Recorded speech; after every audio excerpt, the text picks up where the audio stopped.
jusqu'à Avranches, vous faites la fête. Moi, je suis jeune et c'est vrai que ça m'intéresse, ça. On essaie de soutenir toutes les animations festives qui sont portées par des associations dans Avranches. On a des festivals, des événements même commerciaux dans le centre-ville. Et la ville a sa propre programmation avec notamment au Jardin des Plantes, puisque nous sommes au Jardin des Plantes, la fête de la Libération qui se tient ici. C'est la 2e édition qui avait lieu cette année en 2025.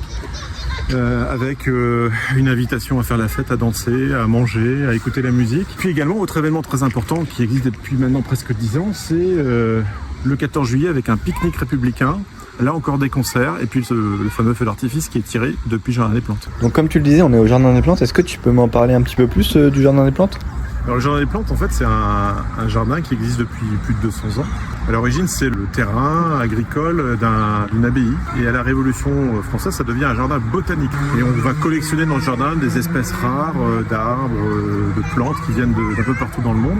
Et puis au 19e siècle, ça devient un vrai jardin public, vraiment un lieu de vie, un lieu populaire. Et en tout cas, c'est un site que l'on essaie de faire évoluer positivement. On essaie de l'améliorer, de faire que les habitants d'Avranches soient heureux d'y venir pour s'y promener, pour jouer. Tu joues aux échecs? Un petit peu, ouais.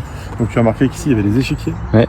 Alors ces échiquiers, ils ont été installés ici, au Jardin des Plantes, dans le cadre du budget participatif. Donc le budget participatif, c'est une enveloppe de 200 000 € qui chaque année permet aux habitants de la ville de proposer des projets qui sont ensuite élus par les habitants.